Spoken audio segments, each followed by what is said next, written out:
These cops and these ladies told us that we were lucky that we didn't get shot. And all of a sudden I heard about 3 or 4 pops. So I just ran frantically. And then there was mass chaos.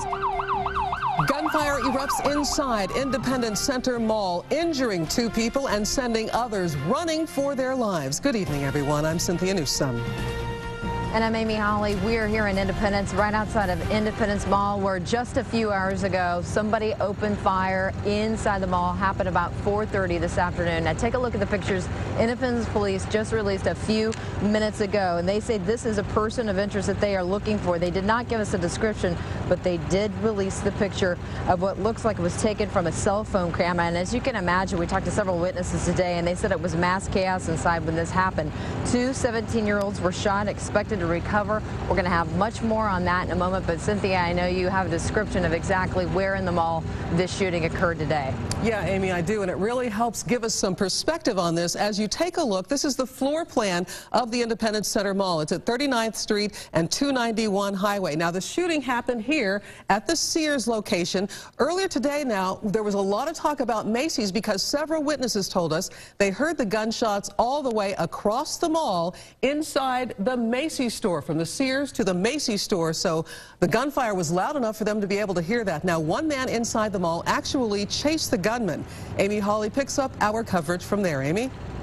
And you know, we talked to several different shoppers out here today, and they said all over the mall they heard these gunshots. Some say up to 3 or 4 gunshots fired. Of course, very scared today. It is really not the kind of place, a very crowded place, where people or shoppers think that they're going to eventually find themselves in harm's way.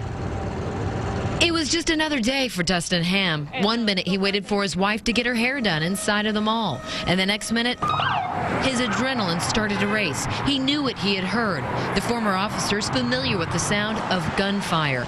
Witnesses say 3 to 4 shots rang out inside the mall about 4:30 in the afternoon. People hit the ground or ran for cover, but Ham went through the whole top floor of the mall telling everybody, get down, get down. I'm running towards the gunman. As Dustin ran through the mall, police from across the metro responded quickly.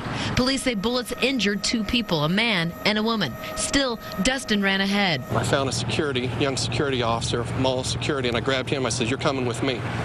So we started hauling across the parking lot. Dustin says they were running after a man in a gray sweatshirt. He says customers inside the mall were hysterical.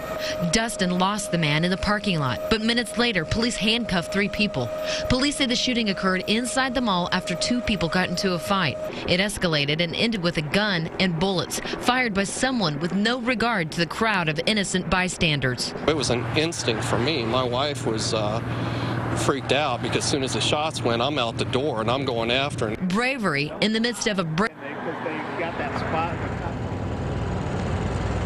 Now again, they're looking for 1 person of interest, and 2 people were injured, expected to be okay today. Now, we did talk to several witnesses, and Jake Peterson joins me now, who talked to several different people today who couldn't leave the mall after this occurred. They were stuck inside for quite some time. Yeah, that's right. Customers, shoppers who were suddenly in fear after hearing those gunshots. We even spoke to a man who stepped up to the plate. He actually helped some of those shoppers get into a safety zone. All of this happening in the middle of a busy shopping day.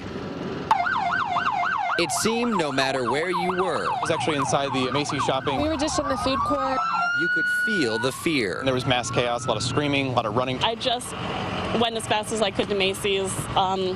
Practically broke down the door. The echoing of several shots and screams rang through the mall. So I just ran frantically. These teens say they were near Sears when it started. Sprinted to the other side of the mall where Macy's were, and these cops and these ladies told us that we were lucky that we didn't get shot, and we started praying, and yeah.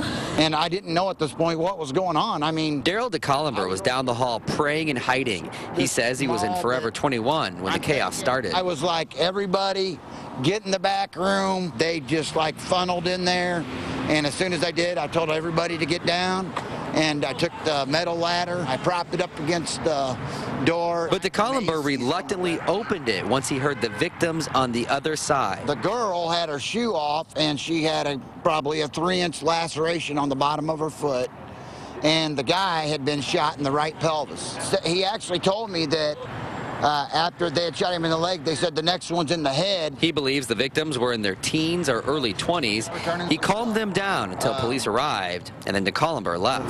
A life-changing experience. An experience that hundreds of shoppers shared together.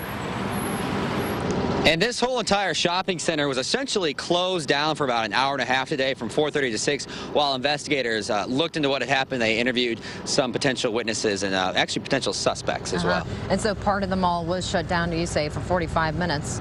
And again, police are telling us it should be open tomorrow. So shoppers should know that this place will be open for shoppers tomorrow. Now, police tell us that while all of this happened in the middle of a crowded mall, while that is, of course, very dangerous and puts so many people in harm's way, they say actually a crowd may help them in the end find this person of interest a little bit sooner and find the person who may have done this. Take a look at the photo again one last time. Police have just released this picture of a person of interest that was taken somewhere around the mall today about 4:30 as this person was leaving. We're not sure exactly what connection he or she has to do with this incident, but they want to know more information about this person. So if you have any information, call the TIPS hotline, 816-474-TIPS. Cynthia, I'm going to toss it back to you, and we'll have a little bit more a little later in the newscast. All right, Amy, we'll see you then.